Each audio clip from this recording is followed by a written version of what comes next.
నరుని హృదయములోని ఆలోచనలు అనేకములుగా పుట్టును, యెహోవా యొక్క తీర్మానమే స్థిరము. ఆమేన్. ప్రభునందు ప్రియ సహోదరి సహోదరులారా, యేసుక్రీస్తు నామములో మీ అందరికీ శుభాలు తెలియజేస్తున్నాను. మానవుని హృదయములో ఆలోచనలు వివిధాలుగా అనేకములుగా పుడుతూ ఉంటాయి. మనకి వచ్చిన ఆలోచనల జరగాలి, అది నెరవేర్చబడాలి అని దాని కొరకు ప్రయాసపడుతూ ఉంటాం. అది జరగపోవడం, మనము అనుకునేవన్నీ జరగపోవడం చూసి హృదయం నొచ్చుకుంటూ ఉంటుంది. దేవుని వాక్యం సెలవిస్తుంది, మానవుని హృదయంలో ఆలోచనలు అనేకములుగా పుడతాయి, ఒక విధంగా ఉండవు.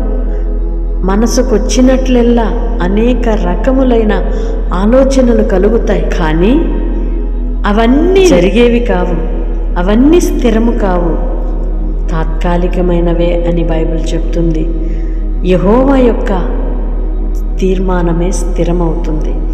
దేవుడు మానవుని ఎడల, మన ఎడల, మన కుటుంబం ఎడల, మన భవిష్యత్తు ఎడల ఆయన ఏది నిర్ణయించాడో, ఏది ఆయన అనుకున్నాడో, ఏది నా పిల్లలకు క్షేమం అనుకున్నాడో దానిని మనకు స్థిరపరచువాడై ఉన్నాడు. మనకిష్టం వచ్చినట్లు, నోటికొచ్చినట్లు, తలంపుకొచ్చినట్లు ఆలోచించి మాట్లాడి అనవసరమైన వివాదాలకు గురయ్యి మనశ్శాంతిని కోల్పోయే కంటే కూడా దేవుని యొక్క ఆలోచనకు మనలను మనం అప్పగించుకొని దేవుని యొక్క నిర్ణయమునకు మన మనస్సును సమ్మతిపరచుకోగలిగితే చాలా బాగుంటుంది.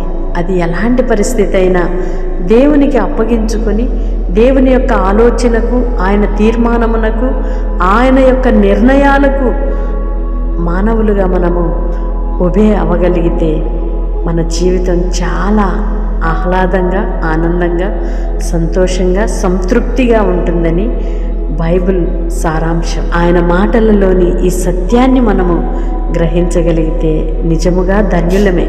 ప్రభు అట్టి కృప మనందరికీ దయచేసి నడిపించునుగాక. ఆమేన్. పరిశుద్ధుడు అయిన దేవా, ప్రేమ కలిగిన తండ్రి, మీ స్తోత్రాలయ్యా. మమ్మల్ని మిక్కిలిగా ప్రేమించావు, ఎంతో గొప్పగా ప్రేమించావు, ఉన్నతమైన కృప చూపావయ్యా. మా ఎడల మీకున్న ఆలోచనలు అనేకమైన, ఆశ్చర్యకరమైన, అద్భుతమైన మీ తీర్మానములకై మీ స్తోత్రాలు చెల్లిస్తున్నాం. మా ఎడల మీకున్న ఉన్నత ప్రణాళికలకై, ఉన్నత ఉద్దేశములకై, నిర్ణయములకై స్తోత్రాలయ్యా. ఏది ఏమైనప్పటికీ మానవులుగా మా ఆలోచన జరగాలని, మా ఇష్టమే నెరవేర్చబడాలని ప్రాకులాడి తపనపడి నిరాశ చెందిన అనుభవాలు అనేకములు.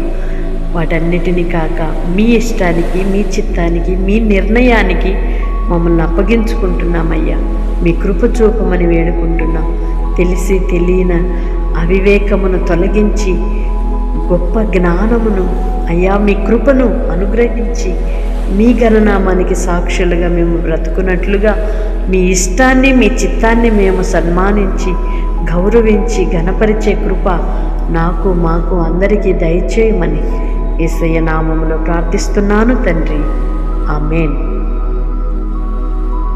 దేవుని కృప మనందరికీ తోడై నడిపించునుగాక. దేవుని యొక్క నిర్ణయాలను మనము గణపరచుదుముగాక. Amen. May God bless you all. Praise the lord.